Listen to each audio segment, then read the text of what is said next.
Hello everyone, I'm Mohammed Balago. I'm here today to educate you guys about money and also to debunk an article written by the TBC admin that is being used to try to get people to get involved in TBC the wrong way. Okay, so TBC admin said that TBC is used lawfully in all countries as a medium of exchange, usually between members of the community of the Kringle society. Well, in terms of lawfully, that's wrong because for you to say lawfully, it means that the country or the regulators of the country has accepted your currency or your cryptocurrency as a medium of exchange. Okay, so I won't say that it's lawful at the moment. No cryptocurrency is lawfully endorsed by any country.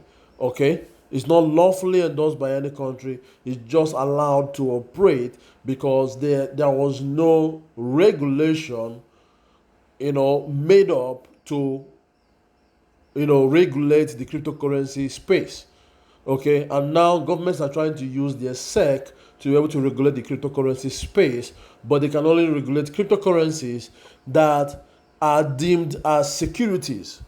Okay, so also somewhere in this article, you say one of the reasons why fiat paper money economy in the world is collapsing is because there are not enough billionaires in the world. This is pure fallacy. Okay, now I'm doing this video to enlighten you guys. Okay, I'm doing this video to enlighten you guys before you go out there and kind of, okay, before you go out there and make a mockery of yourself. Okay, now this line is one of the reasons why I'm doing this video. You see, one of the reasons why fiat paper money economy of the world is collapsing is because there are not enough billionaires in the world to support it. That's a one flat lie. Okay, that is not true. Okay, that is not true. And by the way, do we have billionaires in TBC? We only have billionaires in paper, but in reality, we are not actually billionaires. We are paupers who have a coin that we cannot use. Okay, so to deem us as billionaires, I have $5 billion worth of TBC, but I'm not a billionaire. I cannot proudly say that I'm a billionaire because I cannot do shit with it. Okay, as a whole, it's not spendable. Now, let me now educate you guys, okay, about what causes the collapse of currencies. Okay, what causes the collapse of currencies. Okay, education is very important, and that is part of the reasons why I'm doing my videos, and that is one of the reasons why you find me every single day making sure that you get the right information and the right education. Okay, so I went online and I searched and I searched and I searched. Okay, for every single platform that you can get the opinion of people who are economists, who are, financial experts, and you hear their opinion. Okay, so why I'm doing this screenshot, there are so many things I'm going to share with you guys. Okay, in a short period of time. Okay, so but I want to start with this currency collapse. Why currencies collapse? Okay, history is full of sudden currency collapses. So, which shows you that it's not just about US now, or it's not just about your country's fiat currency. History dating back to the days of the gold and the days where there were kings and empires and people using stone, people using cowries as a means of payment. Okay, back in those periods. Okay, history is full of currency collapses. Those currencies have collapsed. Okay, those currencies have collapsed. You cannot use those means of payment back then in the Roman Empire or back then in the Stone Age to be able to do transactions now, which means those currencies has collapsed. Why did they collapse? They collapsed because of change of time. Okay, let me give for example which country would I use? Like during the era of the Roman Empire. Okay, when they were conquering both Britain and different countries. Okay, at that time. Okay, or even during the time the Arabs were doing their own conquering, or during the time the Vikings were doing their own conquering, because everybody was uprising upon uprising, people coming up, taking over lands, ruling over people, another set of people coming, taking over. So it's been a history. The history of the world has been a history of takeover. Okay, but what happens is that if a country is using, let's use present day currencies and relate to what happened back then during the empires. Okay, the era of empires where you go to war to take over countries and you assert your rule and they fall under the Roman Empire and other empires that follow, the Vikings and the rest of them. Okay, so one thing you need to know for sure is this: if, let's say, Nigeria is one of those countries and the Romans want to use euro and they come and they take over euro and they're going to take over my country, Nigeria, that means we'll be using the Romans currency, which means that the naira that was being used, that was used, will collapse because nobody's using it anymore. So we're now using the Roman Empire. Same thing if you check out the Zimbabwe, the currency depreciated so bad that they had to now start using the US dollar. So which means their currency collapsed due to bad policies. It wasn't because of billionaires. It was because of bad policies of the country, and they were more like socialist country instead of being a capitalist country. Okay, so you find out that when a country takes over, okay, you find out that that country starts using the currencies of that country. Puerto Rico, for example, is a country under the sovereign ruler, under U.S. ruling, okay, under U.S. government. And what do they use? They use the U.S. dollar. I get what I'm saying. Mexico still use the Mexico currency, but if US is to take over Mexico tomorrow, just saying as an example, that means that Mexico will start using the currency of US, and the Mexico currency will die off. I get what I'm saying. Let me use for my own country for example. During the Civil War, there was what is called the Biafran shilling, okay, or the Biafran pounds that was being used by us Biafrans to be able to trade within ourselves during the Civil War. And what happened when the Civil War was over? We are now using naira. That means the Biafran currency has collapsed. I get what I'm saying. So there are so many reasons why currencies collapse, and having few billionaires in the world is not the reason why currencies collapse. Okay, it's not the reasons why currencies collapse. Now let me dive into this article. Okay, it says why currencies collapse. History is full of sudden currency collapses. Argentina, Hungary, Ukraine, Iceland, Venezuela, Zimbabwe. Okay, I mentioned Zimbabwe in my explanation. Germany have all experienced terrible currency crises since 1900.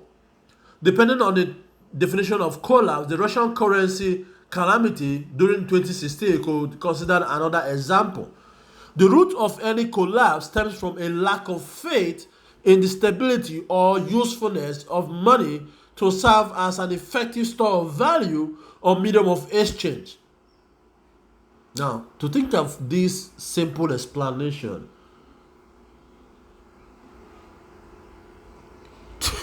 TBC as a currency has collapsed because it's neither a store of value, it's neither a medium of exchange, and its usefulness is called into question. Okay, so don't mind me, okay? It's just ironical that the TBC admin is mentioning that fiat currency is collapsing because of less billionaires. We have more billionaires in TBC right now, yet the coin is worth nothing.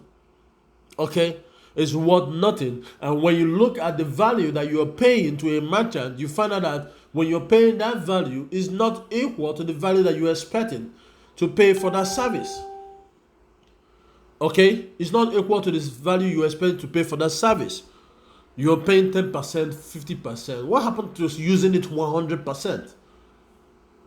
Okay, even I myself negotiate with some of my outsourced members, outsourcing staff who do designs for me, and I get them to accept TST as payment. I get what I'm saying, because it's listed in the market. They can always go to the market anytime to sell and have their cash back. So that's the beauty of having a currency, a real currency. And right now in TBC, we don't have any currency, okay? TBC coin is just there as an incentive for people to pay the admin fee. That's all. And this 100 TBC that TBC admin is doing right now will definitely not end this month. Because if it ends, more people will feel relaxed and will not pay the admin fee because people are greedy and they want to capture lots of coins. Okay? So, with the hope that tomorrow that it will yield something. And to me, I'm yet to see what that tomorrow holds, to be in all honesty. Okay, but if you want to make money now, you can do a Bitcoin bounty and you can do other services right now that can pay you money in TBC. So as soon as users start believing in that and believing that the currency is useful, that currency is trouble. So this can be brought about by through improper valuation. Okay? Improper valuation or pegging. In the case of TBC, is pegged to gold, meanwhile it's not backed by gold. Okay? So the valuation is not based on market value, it's based on a pegged value. Okay? And that is chronic low growth or inflation. Now it says here, very important, currency collapses are caused by a lack of faith in stability or usefulness of money, either as a way to store value or as a medium of exchange. So I hope you guys get enlightened by this, okay? This is not an attack on TBC admin. This is me trying to emancipate you guys with knowledge, okay? Emancipate you guys with education, okay? Emancipate you guys with the right information, not information driven to be able to get you to keep on paying admin fee all the time. I get what I'm saying. Okay, so if you're paying admin fee, that it's because you want to be part of the bounty program or rotator funding, which is heavily dependent on people paying admin fee. So I won't even count that in as a means of generating income. Okay, so if you want income right now, fine, do Bitcoin bounty. Okay, but if you don't, but relying on the coin based on futuristic hopes, I doubt. Okay, anyway, that's it for this video. I hope you guys are enlightened. Okay, I hope you guys are enlightened. You can go to Google and ask questions, okay, and it will bring you different platforms that you can check the information, and if they rhyme, fine, beautiful. If they don't rhyme, then you now pick out the one that is understandable to you. That's the job of having a smartphone, so you can do research by yourself. Okay, that's why you do research by yourself. Okay, all right guys, that's it for this video. Till I see you guys next time. Thank you guys for watching and have a blessed day.